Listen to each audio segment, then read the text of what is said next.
Hi, this is from Groovy Entertainment. Today we got another book to read for you. Today's book is Corduroy for 1968. So let's get started.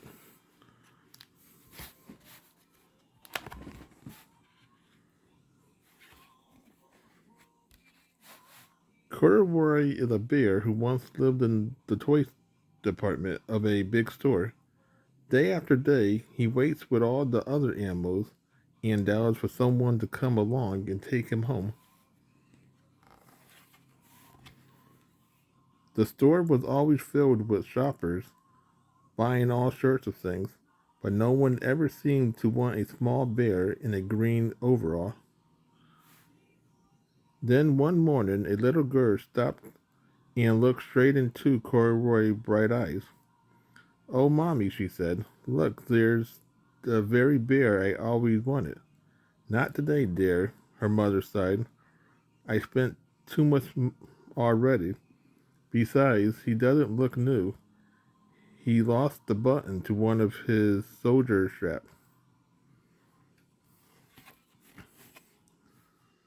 Corduroy watched them sadly as they walked away. "I don't know. I didn't know I lost a button," he said to himself. "Tonight I'll go and see if I can find it." Later that evening, when all the shoppers had gone and the doors were shut and locked, Corduroy climbed carefully down from his shelf and began searching everywhere on the floor for his lost button.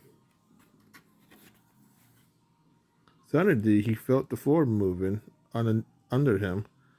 Quite by accident, he had stepped onto an escalator and up he went.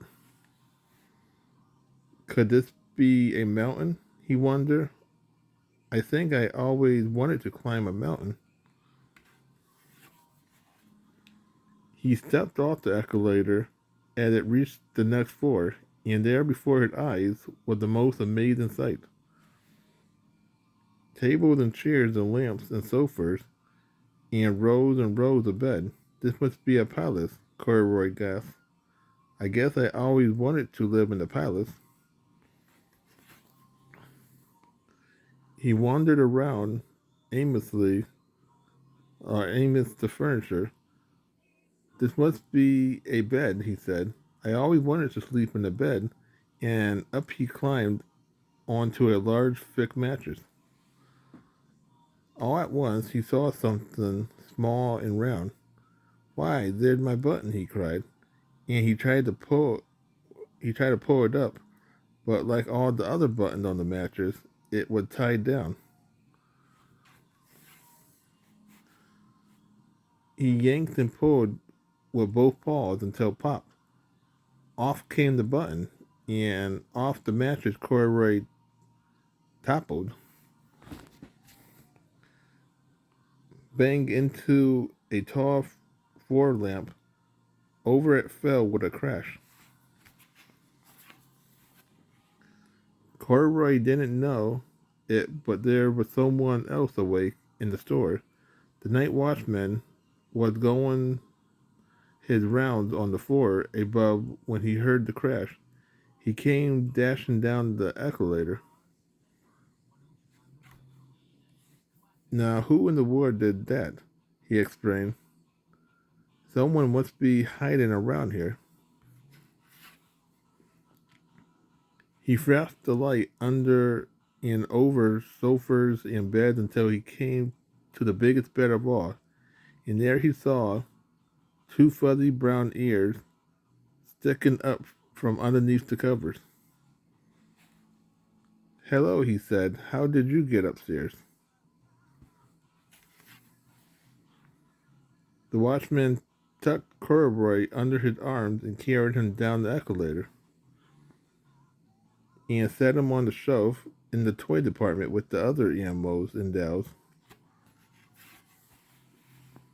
Corduroy was just waking up when the first customer came into the store in the morning, and there, looking at him with a wide, warm smile, was the same little girl he seen only the day before. I'm Lisa, she said, and you are going to be my very own bear. Last night I counted what I have saved in my piggy bank, and my mother said I could bring you home. Shall I put him in a box for you? The sales lady asked. Oh no, thank you, Lisa answered, and she carried Corduroy home in her arm. She ran all the way up 4 flights of stairs into her family apartment and straight to her own room. Corduroy blinked. There was a chair in the chest of dressers, and alongside a good-sized bed stood a little bed just the right size for him. The room was small, nothing like the enormous palace in the department store. This must be home, he said. I know I always wanted at home. Lisa sat down with Corduroy on her lap and began to sew a new button on his overalls. I like you the way you are, she said, but you'll be more comfortable with your shoulder strap flashing. You must be a friend, said Corduroy. I always wanted a friend. Me too, said Lisa, and gave him a big hug.